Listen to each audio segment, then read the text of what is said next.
Well, just recently, the Marvel Legends team has revealed Spider-Man 77. A lot of you guys out there might be looking at this one and scratching your heads wondering, what is this? For all the people out there who are unaware, there was a live-action Spider-Man TV series back in the 70s. And it was kind of a weird one. He had his web shooters on the outside of his costume. He had his utility belt on the outside of his costume.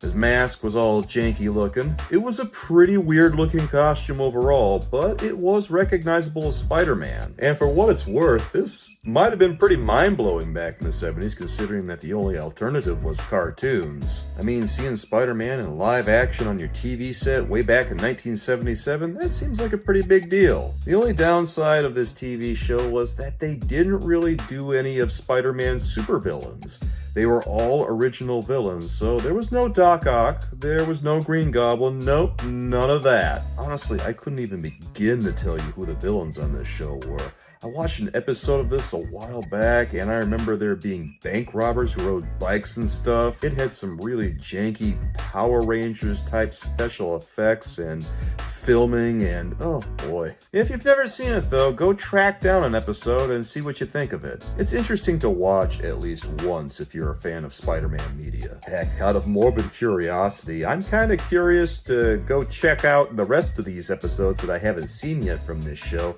and see what they're all about. They're probably terrible, but they might be fun. So the big problem with this release is that it is a Walmart exclusive. And if you say the term Walmart exclusive around any collector out there, you will immediately hear a groan, because Walmart exclusives are just awful. If you've collected action figures at any point in your life, we've all had our shares of looking for exclusive action figures. I've dealt with canceled pre-orders at Target, I've dealt with out-of-stock items at Walgreens, etc., etc. But all of them pale in comparison to Walmart. Every time they have any exclusive that's any good over at Walmart, what happens is a bunch of bots go after it, it gets all bought up, and nobody who actually wants to collect these things gets one. Instead, it's just a bunch of these stupid jack-offs that sell them on the secondary market thinking that they're gonna make a mint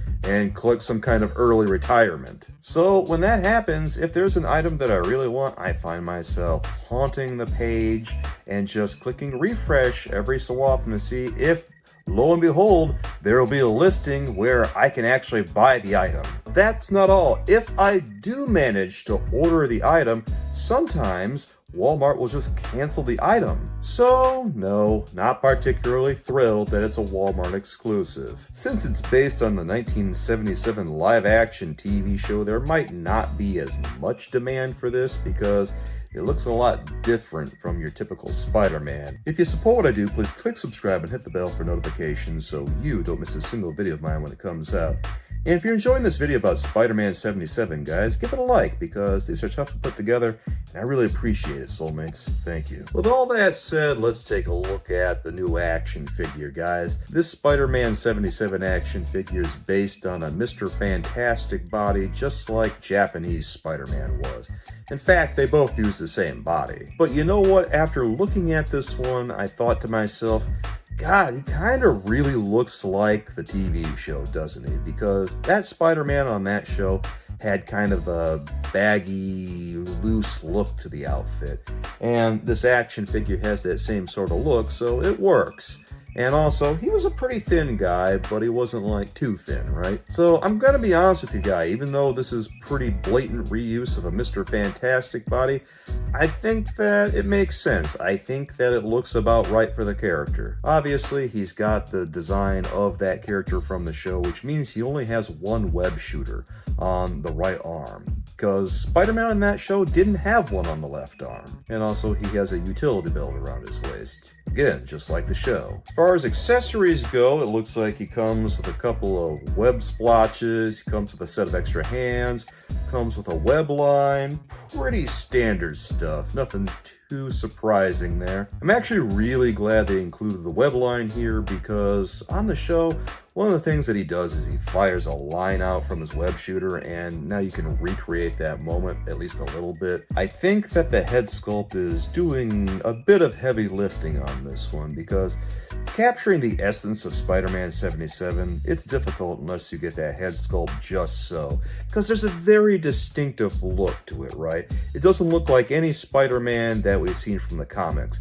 His eyes are decidedly smaller. It's very odd looking when you think of Spider-Man. It kind of looks like something Steve Ditko would have drawn back in the first issues of Spider-Man, right? And for all I know, maybe that's what they were going for. If so, hey, mission accomplished. But they captured the likeness of that mask just right, and he looks like a really nice action figure, all things considered. You may feel differently about the body being reused from Mr. Fantastic, and maybe if you already have Japanese Spider-Man, I don't know, consider whether or not you want another action figure with that body, or if you don't care, I mean, it's whatever, right? Maybe you just really love Spider-Man, you want to have all the Spider-Mans, in which case, hey, go nuts. Did you know that Spider-Man 77 was actually getting really good ratings when it was on the air? The only reason it got canceled by CBS was because they didn't want to be known as the superhero network. It's really unfortunate because think what could have been. Maybe they finally could have gotten some supervillains on the show. Man, imagine what Doc Ock would have been like in 1977.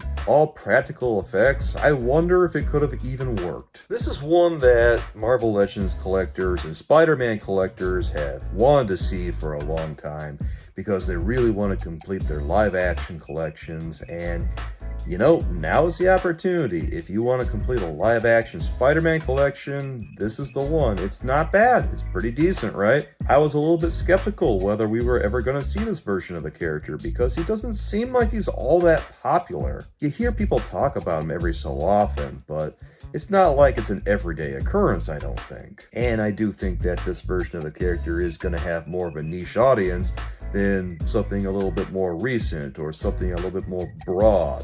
But I think it's great that we have something a little bit more specialized for all the fans out there who want it. And it's great that Nicholas Hammond's version of the character has finally got a little bit of the spotlight. Who knows, maybe it'll drum up a little bit of interest in the TV show. Well guys, what do you think of this Spider-Man 77 release? Is this one that you have to have for your collection?